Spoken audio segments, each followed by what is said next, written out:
Assalamualaikum warahmatullahi wabarakatuh. Selamat pagi pemirsa. Kembali lagi bersama saya Wahyudi di acara Portal Education untuk mengabarkan berita-berita yang teraktual, terpercaya, dan mengedukasi yang telah kami rangkum dalam Portal Education pagi ini. Ketimbangan ekonomi yang terus meningkat menjadi permasalahan penting untuk pertumbuhan nasional. Kini, Indonesia berada pada peringkat keempat di dunia dalam hal ketimbangan ekonomi. Ketimbangan ekonomi adalah salah satu dari 4 masalah ekonomi nasional yang dikemukakan 100 ekonom yang berdiskusi dengan Presiden Joko Widodo pada Sarasehan yang diselenggarakan Desember 2016 lalu.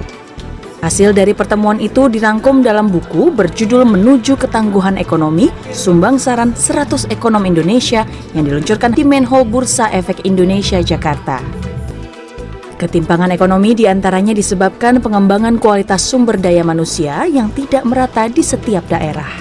Ini berimbas pada ranking Indeks Pembangunan Manusia atau IPM Indonesia yang menempati ranking 113, berada jauh di bawah Malaysia dan Turki. Berdasarkan berita ini, penting rasanya untuk kita mempelajari materi masalah ekonomi. Portal Education telah merangkumnya dalam bentuk video pembelajaran. Video ini sekaligus menutup jumpa kita. Saya Wahyudi mengucapkan terima kasih. Wassalamualaikum warahmatullahi wabarakatuh.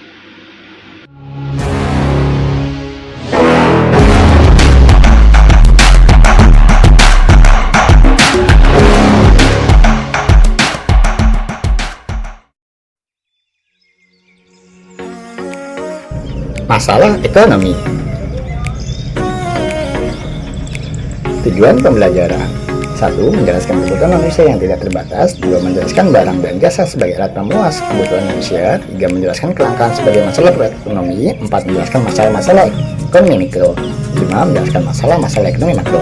Nilai dan karakter bangsa. Nilai-nilai yang dapat digunakan setelah mempelajari bab ini adalah jujur, disiplin, kerja keras, dan yang lainnya. Kata kuncinya adalah masalah ekonomi, perilaku ekonomi, ekonomi modern, ekonomi mikro, sistem ekonomi, dan ekonomi makro. Kebutuhan yang tidak terbatas. 1. Berdasarkan intensitasnya. A. Kebutuhan primer, kebutuhan yang harus dipenuhi demi kelangsungan hidup, contohnya makan, pakaian, dan tempat tinggal.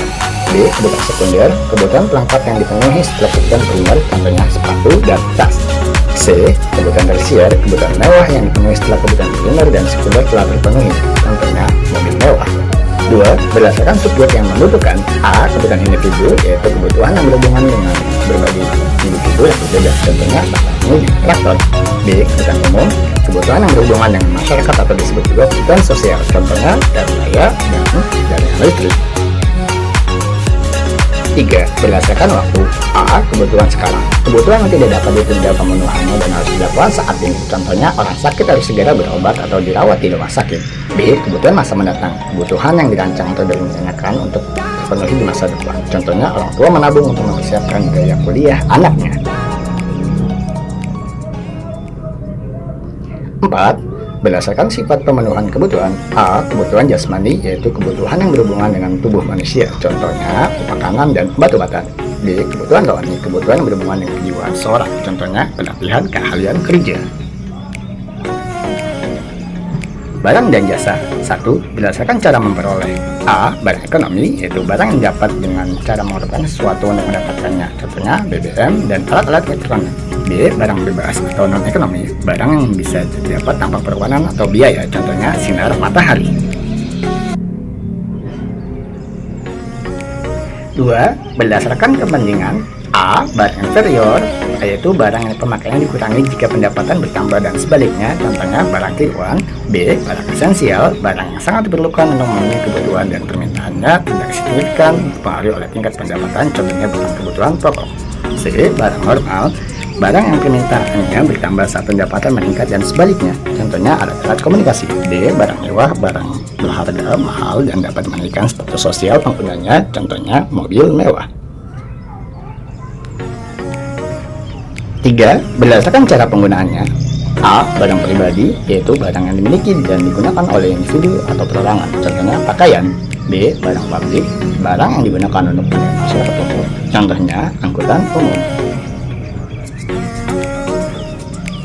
4. Berdasarkan hubungan pemakaian. A. Barang substitusi, yaitu barang yang dapat menggantikan barang lain, contohnya beras digantikan dengan jagung. B. Barang komplementer, yaitu barang yang kegunaan bertambah jika digunakan bersama dengan barang lain, contohnya kaos kaki dengan sepatu. 5. Berdasarkan proses pengolahan. A. Barang mentah, yaitu barang yang belum mengalami pengolahan, contohnya kapas. B. Barang setengah jadi, yaitu barang yang telah diproses tapi belum menjadi barang siap pakai, contohnya benang. C. Barang jadi, yaitu barang yang telah diproses hingga siap untuk digunakan, contohnya baju. Jadi dari kapas menjadi benang dan dijadikan pakaian. 6. Berdasarkan bentuk dan sifat. A. Barang tetap, yaitu barang yang bersifat tetap dan tahan lama, contohnya mesin pabrik. B. Barang bergerak, yaitu barang yang bersifat tidak tetap dan masa pemakaiannya pendek, contohnya adalah bahan bakar.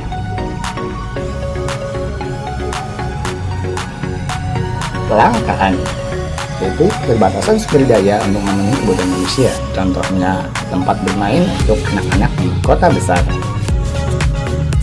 Penyebab kelangkaan: 1. Keterbatasan benda pembuat kebutuhan di alam. 2. Kerusakan sumber daya alam akibat kerusakan manusia. 3. Keterbatasan kemampuan manusia mengelola sumber daya ekonomi yang ada. 4. Peningkatan kebutuhan yang lebih cepat dibandingkan penyedia sarana pemenuhan kebutuhan.